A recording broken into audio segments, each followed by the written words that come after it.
I'm filming this the day before the Boston Marathon. The marathon excitement is in the air. I have a lot of private clients running marathons this spring, as well as clients in my team strength running coaching program.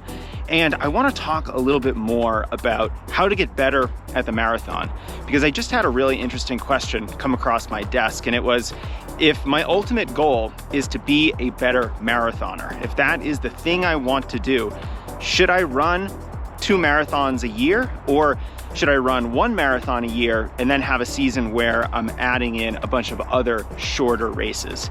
And this really gets to the heart of how you get good at a single event, and especially an event as unique as the marathon. So let's dive in. So let me just say right off the bat, my coaching opinion is that runners would be better off doing 1 marathon a year and then a bunch of other different types of races. And so now let's unpack why. It's really important why. First, let's actually look at the trajectory of the world's best marathoners. They follow a very similar trajectory as well, in that they don't always run marathon after marathon after marathon, even though sometimes they do. But the caveat is that they only do that after years and years of being middle distance athletes. So number one, they're not touching the marathon for 7 to 10 years after becoming a runner. They are getting fast in other events first, from the 800 to the mile to the 5K and 10K. They are working on these track races to build up their speed so that they can then layer on some endurance and have that endurance carry that speed through 26.2 miles. So if we want to emulate the best in the world, we would be better off first focusing on those shorter distances and then moving up to the marathon. Okay, so now if we did do that, if we did focus on those shorter events and then move up to the marathon, can we then do 2 marathons a year? I still think we shouldn't. Here's why.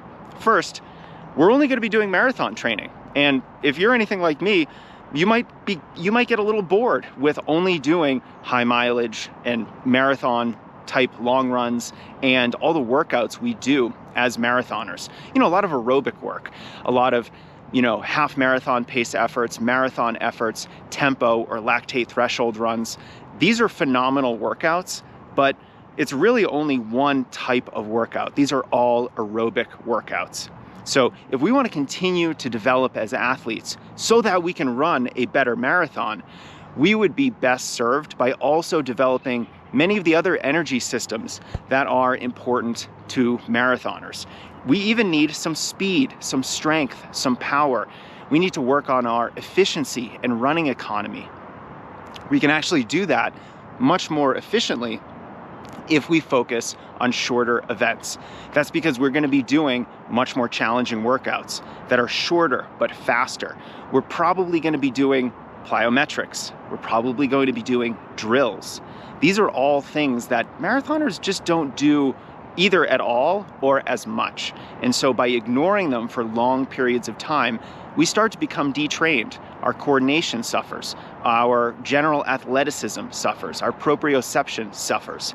If all we're doing is aerobic work and high mileage, that leaves a lot to be desired. So runners, I want you to focus a season on the 5K or the 10K, maybe you throw in a half marathon, but you're really focusing on getting fast first.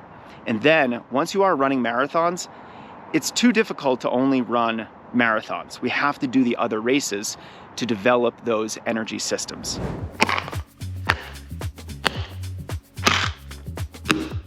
I want to take a quick break to thank our sponsor, Previnex. You can go to Previnex.com and use code JASON15 for 15% off your purchase. But Previnex is a very different kind of supplement company, and I want to thank them for all the work they're doing to helping runners with joint problems. I want to share some of the incredible testimonials from people who have started taking their joint health product. Now, I've never partnered with a supplement company before because I've never found one that I really believe in, but Previnex is different. They are, in my view, the best supplement company that you can find. They only use the most bioavailable ingredients. They do pharmaceutical grade manufacturing, testing of both raw ingredients and the finished product. And For every bottle of vitamins that you purchase, they're gonna donate a bottle to kids in need. Now, if you're a runner with joint problems, you've gotta try their Joint Health Plus product for all these reasons. I mean, it is clinically proven to reduce joint stiffness, to improve joint flexibility, and to reduce joint pain in just 7 to 10 days. And the testimonials from our YouTube and podcast audiences who have tried Joint Health Plus really do indicate that this is the real deal. Now, I don't have any joint problems, so I can't speak personally to this.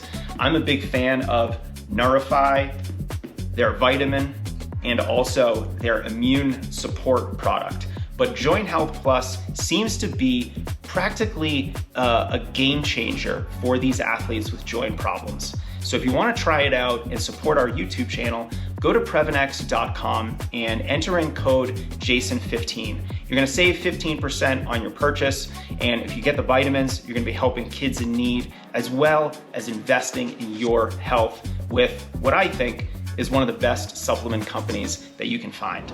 But wait, there's also another reason why we don't want to exclusively be running marathons all the time. We should be varying our approach to racing. And that's because the marathon is just really hard. The marathon is a challenging event.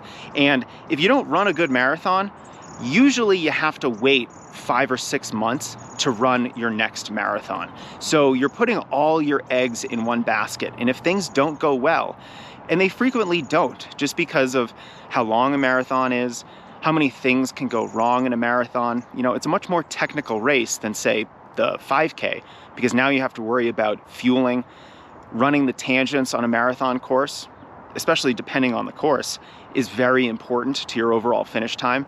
So there's a lot of things that could potentially not go your way on race day. Say the weather. You know, I told you I'm filming this the day before the Boston Marathon.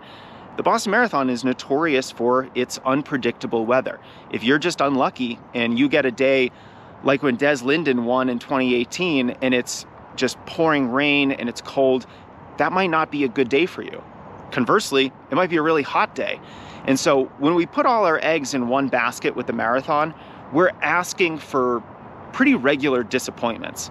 And by running more shorter races throughout the year, we're psychologically priming ourselves to feel better about our running. You're not going to have as many failures if you're doing 5Ks. And even if you do have a failure, you can just enter another 5K next weekend.